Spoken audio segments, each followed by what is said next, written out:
I just think, oh my God, they're going to kill her. Caroline fears for her sister's life every time she's taken to hospital. Every time she goes into hospital, Caroline will have a DNR in place. Automatically placed? Yeah. And that's not your wishes? That's not my wishes. It's against NHS guidelines, but still, do not resuscitate orders are being used automatically. There's a real pressure that disabled people, are just not worth anything. Change may well come now. I think is repugnant and immoral, and I'm going to put a stop to it. But for some, it will be too late.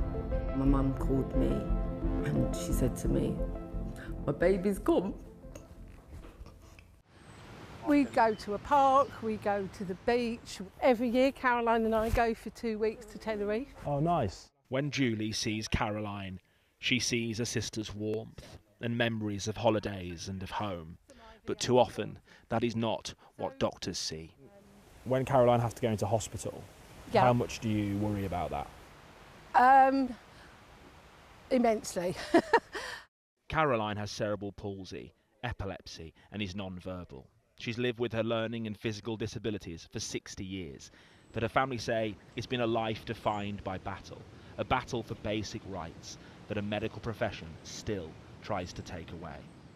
I get a phone call, Caroline's in hospital from the care home, to be greeted by, right, we're not going to resuscitate her. Julie estimates that her sister has had a do not attempt resuscitation order placed on her medical records without the family's consent between 15 and 20 times, against NHS guidelines. Every time she goes into hospital, Caroline will have a DNR in place. Automatically placed? Yeah. And that's not your wishes? That's not my wishes. And they want me to agree to it, and I very rarely do. This is all before anyone's ever explained to me what's wrong with Caroline. So they don't say to me, this is a life-threatening situation. It's not, it's a chest infection. Why do you think it is that they're placing this do not resuscitate order automatically? Because I honestly don't think they think she's worth that effort. So for most people, when somebody goes in an ambulance or goes to hospital, you think, actually this is a safe place, they're going to do all they can, they're going to make them well. And I just think, oh my God, they're going to kill her. NHS guidelines state a DNR should only be placed after discussion with a patient and their family, and never used automatically because of a learning disability. Official data is not available, but ITV News has heard from multiple families of learning disabled people that DNRs are being used in this way.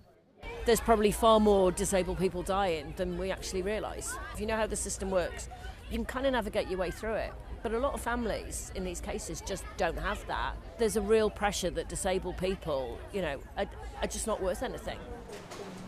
At the start of the pandemic, the NHS was condemned by the health regulator for using blanket do not resuscitate orders because of learning disabilities, which led to potentially avoidable deaths.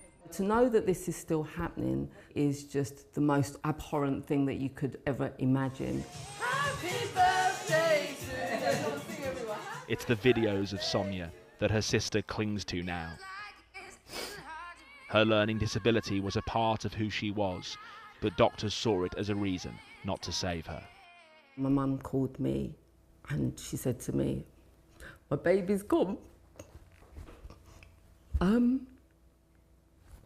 I couldn't, those words would forever, will forever be in my memory. Sonia contracted COVID and was in and out of hospital for 2 weeks before she collapsed and died in 2020. It was only when her family requested her medical records they discovered she had a DNR order. One of the reasons given for not resuscitating her was her learning disability. To me, that is the most blatant form of discrimination that you could ever witness or see. Singing sweet songs. So had so much life in her, so there's no way on this earth that that is something that we would have ever agreed to. We took our findings to the Health Secretary. Are you shocked by this, and what does it say about the way this country treats people with learning disabilities? One of the things I'll be doing off the back of your findings is talking to NHS leaders about how we make sure that there is individual accountability and consequences. The idea this is happening to learning disabled people, because clearly some people regard them as being of less worth or having less voice or choice or agency, I think is repugnant and immoral, and I'm going to put a stop to it. My mum always described Caroline as a sunflower, not a wallflower. Without a voice, too many are denied the choice, their fate decided by strangers who know nothing of their lives.